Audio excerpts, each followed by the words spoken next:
Hariom classes Narsinghpur में आपका स्वागत है। मैं जनार्दन प्रजापति संस्कृत के व्याकरण को लेकर प्रस्तुत हूँ। सबसे पहले संस्कृत व्याकरण में हम यह देखते हैं कि इसमें मुख्य रूप से संधि, प्रत्यय, उपसर्ग, धातु रूप, शब्द रूप और समास आते हैं।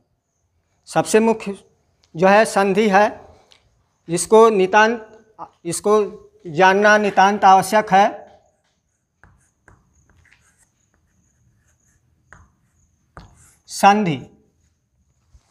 संधि का शाब्दिक अर्थ होता है मेल या मिलाना।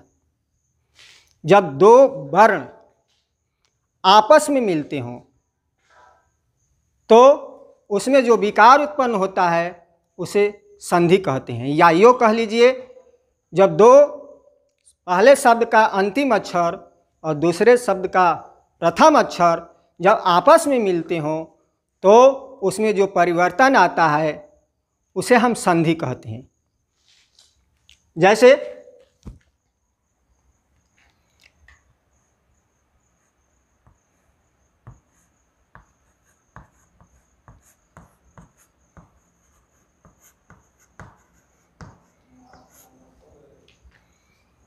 महाधन इंद्र,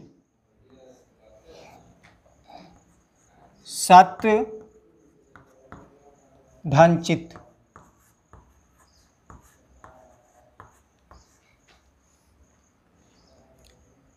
हरि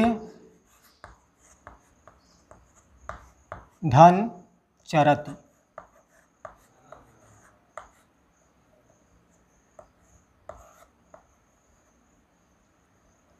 हरि धन चरति, ये तीन शब्द हैं। अब यहाँ ध्यान देते हैं हम।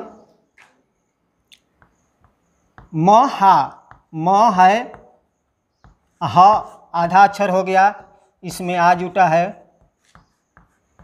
और इसमें इंद्र है। अब दोनों, इधर भी स्वर है इधर भी स्वर है, ये दोनों मिलकर के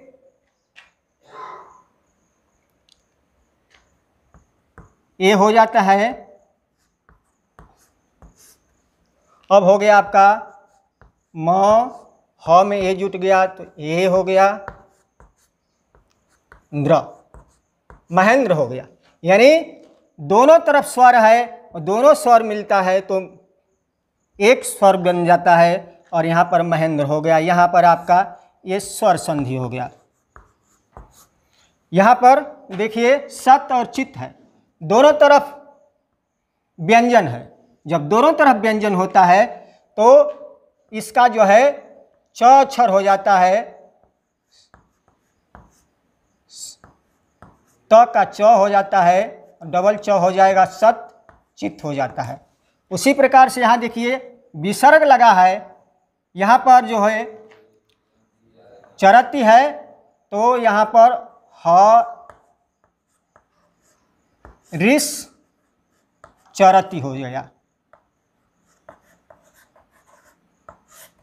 यानी ये आपका व्यंजन संधि हो गया और यहाँ पर विसर्ग संधि।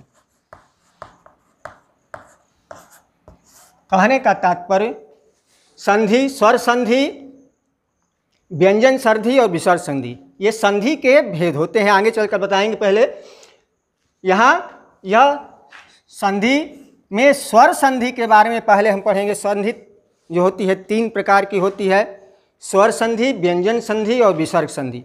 इससे मालूम चला आपको। अब स्वर संधि,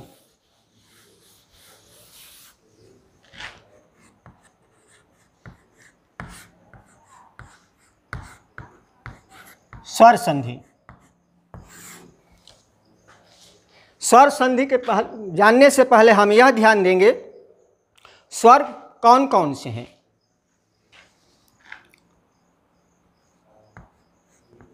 स्वर दो प्रकार के,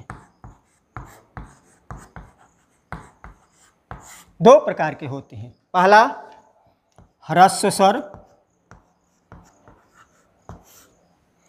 और दूसरा है दीर्घ स्वर। ह्रस्व स्वर अ, ई, उ, री, री। और दीर्घ स्वर आ, बड़ी ई, बड़ा उ, बड़ी री और बड़ी री। यानी ये ह्रस्व स्वर हो गए, ये दीर्घ स्वर हो गए। अब यहाँ ध्यान देते हैं सवर्ण स्वर क्या होते हैं। सवर्ण स्वर का मतलब होता है समान स्वर।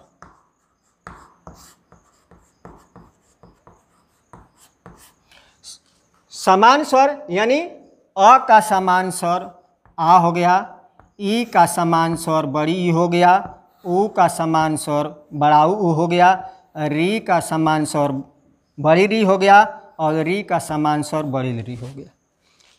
अब हम स्वर संधि के बारे में जानते हैं। स्वर संधि होती की है, कितने प्रकार की होती है। स्वर संधि कुल 7 प्रकार की होती है।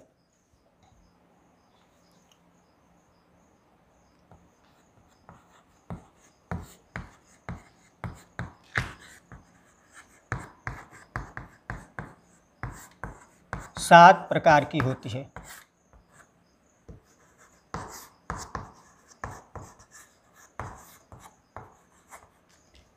पहला दीर्घ संधि,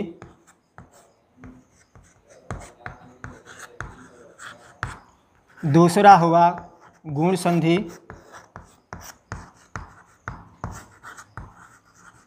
तीसरा यण संधि, चौथा वृद्धि संधि,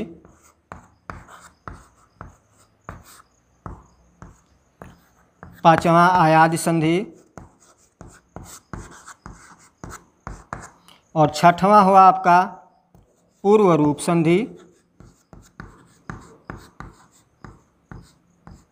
और सातवां हुआ पर रूप संधि।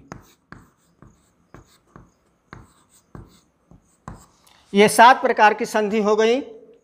अब हम देखते हैं स्वर संधि में पहली संधि होती है दीर्घ संधि। दीर्घ संधि का सूत्र होता है अकः सवर्णे दीर्घ। अकः माने सवर्ण, अ से अ जुटेगा, अ से अ मिलने पर आ होगा, आ से अ बराबर आ, ई धन ई बराबर बड़ी ई, बड़ी ई धन बड़ी ई बराबर बड़ी ई, उ धन उ बराबर बड़ा उ धन बड़ा उ बराबर बड़ा उ, री धन री बराबर बड़ी री और री धन बड़ी री बराबर बड़ी री। इसी प्रकार से ये दोनों का दीर्घ स्वर होता है। कहने का तात्पर्य यह है कि जब समान स्वर आए, दोनों तरफ समान स्वर आए तो इसका दीर्घ स्वर हो जाता है। यहाँ देव धन आलय, इसमें भी अ है, इसमें भी आ है, यानी हमें परिभाषा में ज्ञात है कि दोनों मिलाकर के आ हो जाएगा तो द व में आ जुट जाएगा तो देवालय। यहाँ हो जाएगा विद्याधनालय। यहाँ भी आ है, यहाँ दोनों तरफ आ है, यहाँ भी आ है, यहाँ भी आ है, तो दोनों मिल करके दीर्घ हो जाता है तो विद्यालय हो जाएगा। गिरी धन ईश, छोटी ई है इसमें, इसमें बड़ी ई है, दोनों मिलाकर के एक समान स्वर है, यहाँ पर बड़ी ई हो जाएगा तो र में बड़ी हो जाएगा तो गी री श हो जाएगा।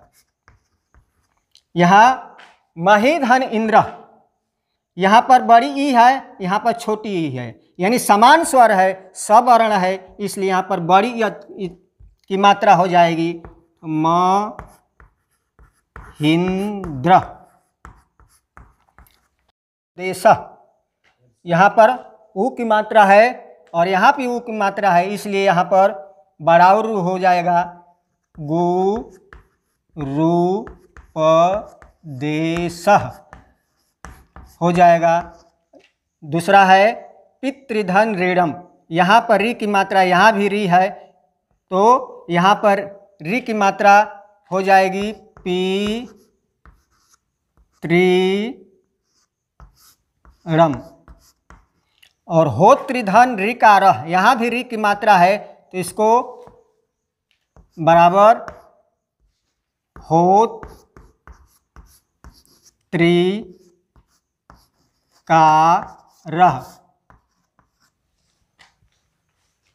यदि आप इस चैनल पर पहली बार आए हैं तो सबसे पहले इसे सब्सक्राइब कीजिए। वीडियो यदि अच्छा लगे तो इसे लाइक कीजिए।